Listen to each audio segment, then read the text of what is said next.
If you're anything like me, you know the feeling of being extremely busy, yet not knowing exactly where all those hours go. But what if we actually have more time than we think? And what if our time crunches were a myth?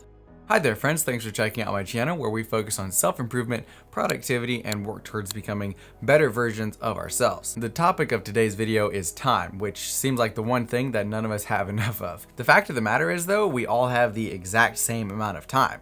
So how come some people can get extraordinary amounts of work done like before we even get up for breakfast? The truth is that unfortunately, we pretty dramatically miscalculate how we use our time. This topic comes from the first chapter of 168 Hours by Laura Vanderkam,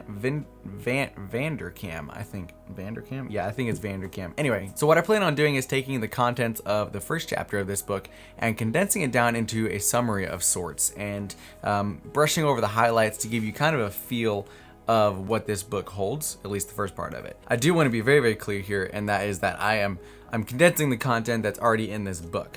And so everything that I'm covering in this video, all the statistics, everything that I share is coming directly from what she has researched and what she has written. And I'm just relaying kind of what the book says and what the book covers. Hi there, editing Austin from the future here. Yeah, anyway, so basically this video has way too much information to cover in one video.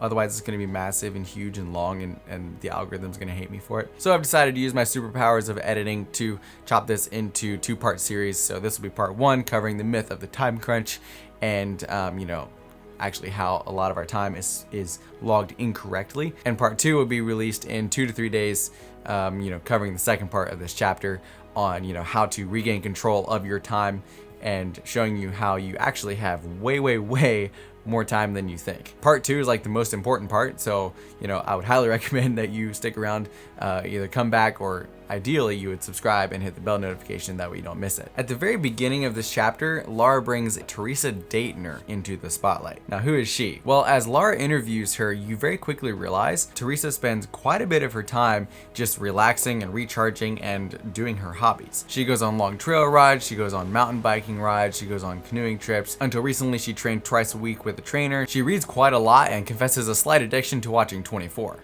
24?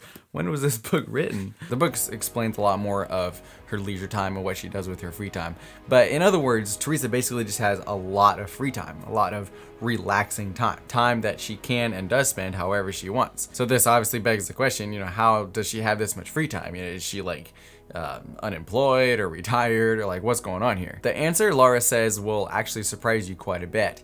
And as it turns out, Laura claims that Teresa is possibly the busiest person that she knows. In fact, when Obama met Teresa, he was absolutely floored. And when she introduced herself with her two main identities. The first one, Teresa Daytner, owner of Daytner Construction Group, a 7-figure revenue company to which she is personally responsible for. And the second way was Teresa Daytner, mother of 6, 2 of the youngest being 8-year-old twins. To which Obama replied, "When do you sleep?" But Teresa does sleep. In fact, she sleeps at least 7 hours a night. She coaches soccer and spends her weekends cheering at her children's ball games. And at the time this book was written, she was happily planning her daughter's wedding while growing her business simultaneously. In this book, Laura goes on to interview her and ask her how she does this. And very quickly, it becomes clear that Teresa views her time very differently than most people. One thing that stood out to me that Teresa said in the book, she says, "I know I'm in charge of me. Everything I do, every minute I spend is my choice." Teresa Daytner is kind of the foundation for this chapter because she's such a powerhouse and extremely productive with her time and how she spends it. She goes on to the second part where she researches how we spend our time, or how we claim to spend our time. Which brings us to the next part of this video. The overworked American? It's safe to say that time has become the primary obsession of modern life. It just seems like no one ever has enough hours in the day. What's interesting is the futurists didn't necessarily see this coming. Back in 1959, amid the rise of labor-saving technology and massive productivity gains, the Harvard Business Review worried that boredom would soon become the common curse. But that quickly reversed, and by 1991, Juliet Schor painted a picture of overworked people constantly having to look at their watches to remind themselves of what day it was. And keep in mind, this is before smartphones, which is slightly terrifying to say the least. Another issue titled Extreme Jobs said, The 40-hour workweek is a thing of the past. Even the 60-hour workweek, once the path to the top, is now considered practically part-time. 2 decades into this narrative of the time crunch, most of us have fully accepted this worldview. There's even a parade of statistics supporting this argument. We tell the National Sleep Foundation that we sleep less than 7 hours per night. Moms who work full-time with school-aged children claim to sleep less than 6 hours per night, with 60% claiming that there's just not enough time to sleep. About a third of Americans who work full-time say that they work more than 50 hours per week, and 12% claim to work more than 60 hours per week. A third of Americans tell the Center of Disease Control and Prevention that we fail to do the recommended 2.5 hours of activity weekly. We say that we're too busy to read. Only about half of us, according to the National Endowment of the Arts, read a novel, short story, poem, or play in the last year. And apparently, we're too busy to talk to one another. One author noted that dual-income couples could only find about 12 minutes per day to talk to each other. In fact, there was an article written in a magazine called Real Simple asking people what they would do if they had an extra 15 minutes per day. And all the responses come in of these people just oohing and just imagining, if they just had 15 more minutes, they could finally exercise or prepare meals or learn to play their flute. And it's just such a funny contrast, because then there's Teresa Daytner, who, has 6 children and a 7-figure business. While the rest of us lament our inability to find 15 minutes to read, she's in a book club.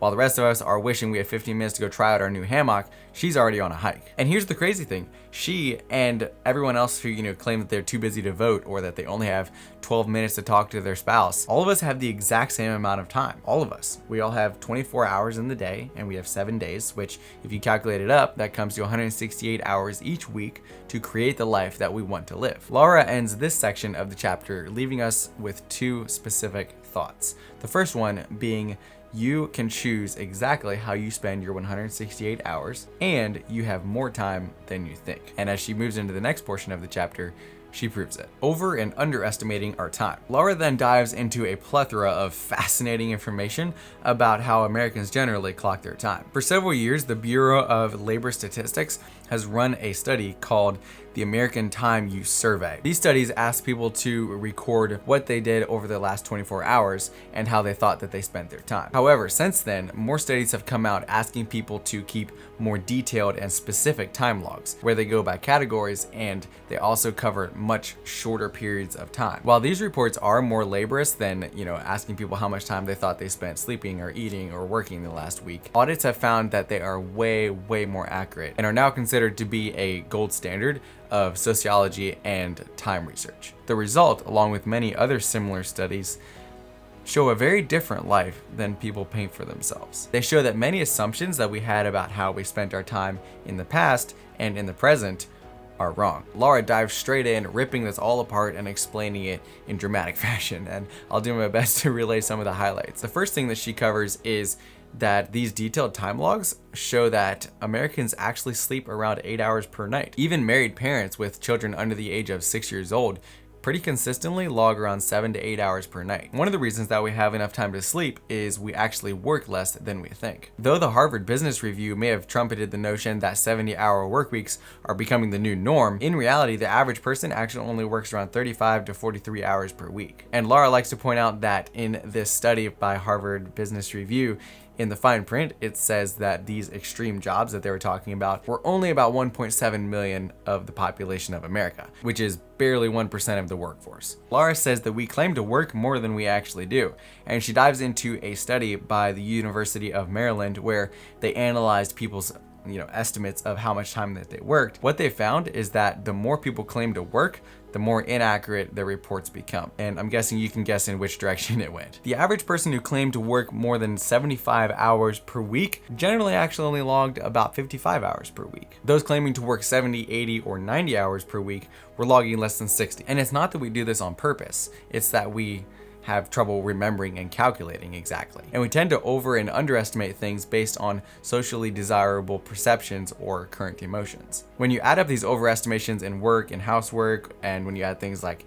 exercise and childcare, you quickly realize how far off people actually are, because you'll find that people's accounts add up to like 180 or even 200 hours per week, when even the mightiest among us is unfortunately granted only 168 hours. Another area that Laura emphasizes is where we actually underestimate how much time we spend doing things.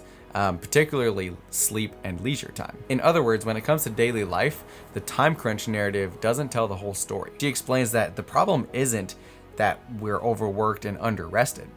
The problem is that we have no idea how we're spending our 168 hours. We don't think about how we spend our time, so we spend massive amounts of it on TV and social media and surfing the web, on things that give us slight amounts of enjoyment and pleasure and accomplishment, but have little to do with our careers or our families or our personal lives. Laura explains that we actually spend very little time on things that require thought and intention, such as, spending time with family or with your children or exercise or hobbies. And then we try to push high impact activities around the edges of things that are very easy. Consequently, we feel overworked and underrested, and we tend to believe stories that back up our viewpoints. In case you missed it at the beginning of this video, part 2 of this video will be dropping in around 2 to 3 days, and it's by far the most important part of this 1 to 2 part series. So if you haven't already, go ahead and subscribe and hit that bell, that way you get notified as soon as I upload the next part of this video, because trust me, you're not going to want to miss it. Now, there's a good chance that while you were watching this video, you thought of someone else that could benefit from hearing about this topic. If that's the case, I would really encourage you to share this video with them. If they choose not to watch it or they don't want to be interested, that's totally fine. That's on them. It's not on you. But it's worse yet if they never have the option to hear. So with that being said, as always, stay creative, and I'll see you in part 2.